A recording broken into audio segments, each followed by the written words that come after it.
Panic, surprise, anger, lots of anger.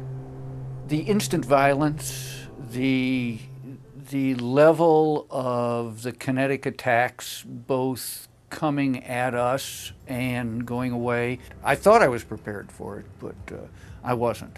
I was in Operation Iraqi Freedom, the initial push, 03 to 04.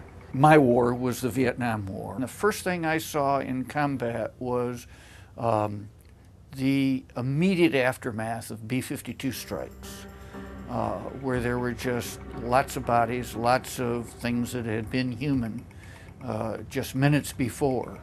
Well, when people experience emotional trauma, whether it's a fire or an accident or abuse or being in a war and you see your buddy's head get blown off, your brain reacts to it in its emotional centers. For some people, not everybody, but for some people, those emotional centers, when they get flamed, they stay in a heightened state. Everybody asks me, well, do you have flashbacks? And I'm not sure I have flashbacks, I have smellbacks. The first time I can remember being around an automobile accident here in the United States years later and smelling blood, it was just like I was back there. Once I learned what it was, I realized I was having symptoms over there. I was having nightmares over there while I was there. I was on edge a lot, but I guess that'd be just from the stress of the situation. Tempers would flare. That was with most of us. I mean, I saw a lieutenant and a first sergeant get into a fist fight over an Iraqi being in misconduct while he was fixing the air conditioner. I don't know. I mean, some of the symptoms I've had then, I still have now. But they didn't develop till I was there, and they just never went away. They're living in the past because they have brought that past into the present, right? So even when they're not actively thinking about that past moment, their body still lives there. I think when I first became aware that I was having trouble was when my wife and children said, will you just stop trying to control everything we do? I was trying to control what was kind of uncontrollable, and that came back home with me. What might have been appropriate in combat was definitely not appropriate in social family situations. I didn't recognize it though, until, I mean, it was years later and my family broke up and it ended in divorce, and it was pretty emotional for me. The emotional area that we see, we actually call it a diamond pattern. And at the top of the diamond is an area called the anterior cingulate gyrus. It's the part of your brain that allows you to go from thought to thought, move from idea, to shift your attention. And when we see that works too hard, people tend to get stuck on negative thoughts or negative behaviors. And clearly PTSD is you get stuck on the trauma. At the middle part of the diamond, the two side parts, is the basal ganglia. And the basal ganglia, our experience is that it's heavily involved with anxiety. And clearly you're tense and you can't let go. And the bottom of the diamond is called the thalamus, part of the limbic system. And it tends to be correlated with depression. So you tend to be sad, anxious, and you can't let go. My wife really, she had to deal with it the most. So there were times she had to walk on eggshells.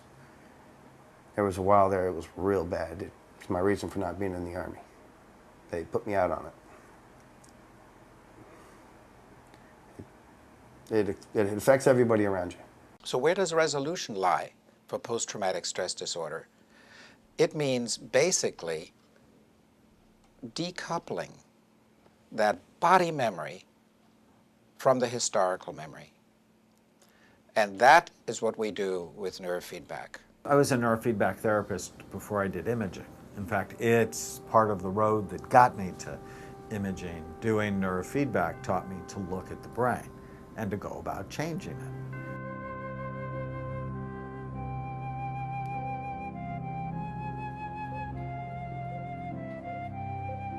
The first part of neurofeedback for PTSD involves teaching the brain to be more calm and more stable. Particularly the right brain, which is hyper-aroused with PTSD. The right brain controls our awareness and response to the world around us, and that is inflamed, that is over-aroused in PTSD. And so we need to do a lot of calming so the person feels better, sleeps better, is less emotionally reactive, and so forth. At the beginnings, it was just, relax, lay back, keep your eyes on it, and your brain will do most of the work. And then later he wanted me to think about certain things that upset me and bugged me and some things that didn't. I can remember just being in it normally, and all of a sudden, first of all, I smelled just this wonderful air, like I'm sailing, and what a fresh breeze, and all of it, and I felt not lightheaded, but just clear as a bell and calm, and everything was just, I understand, it's easier, but I didn't understand anything. I was, it was just, wow, what has just happened to me? And, when I realized that this was going, it didn't go away. It just stayed there. And then over the next few sessions, I wouldn't have to wait for 10 minutes into a 30-minute session or 40-minute session for it to start. In 90 seconds, I would start feeling this thing, and it would last the whole time. And this was good. The first part of neurofeedback for PTSD is to teach the brain to be calm and stable. The second part is to allow the brain to access and resolve the traumas. The power of alpha theta, or our deep state training, is that the neurofeedback takes the brain to this deep state between awake and asleep and holds it there. And in that deep state, we are out of our thinking, reactive mind. We're in a calm, safe place. And then the deeper fears, traumas, and so forth can surface internally, be seen and be processed, and be stripped of their emotional charge. I could actually feel myself being able to relax and kind of let go better and quicker. As I went through more sessions, I was able to get to that point faster. And when I left, it took longer for some of the small things that bugged me through day-to-day life to come back. Like instead of it being 45 minutes after I left, it'd be 3 hours. And then eventually, after about 2 weeks, I actually started sleeping better. 2-3 weeks into it. About a week into the second sessions, we were doing 60 minutes, I actually started sleeping better. It's where even if I had a nightmare, I'd wake up, I'd get a drink of water, I'd go back to bed. Future's actually got some hope to it now, so I'm not worried taking everything day by day. I'm actually making goals and setting them out of distance and working my way into them, rather than just being like, okay, I'll just get through today. All right, I got through today. No jail time, no fights, no yelling, didn't lose my job. Good thing. Now it's setting things out further to the point of I have goals now set 3, 6, 9 months down the road, even 10 years down the road. I have a goal set for 10 years down the road now. We've been so excited about our work with the veterans over the recent months and years that we've realized it's really important to get the word out. So we've established a national network of participating clinicians who are also willing to serve veterans at no cost and deal with this burgeoning problem of PTSD.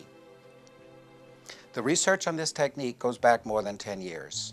Eugene Peniston was in fact at the VA in Colorado, Fort Lyons, Colorado, where he did the original research on this technique and had incredible results with Vietnam veterans who were alcoholics, but they were alcoholics because they were post-traumatic stress disorder.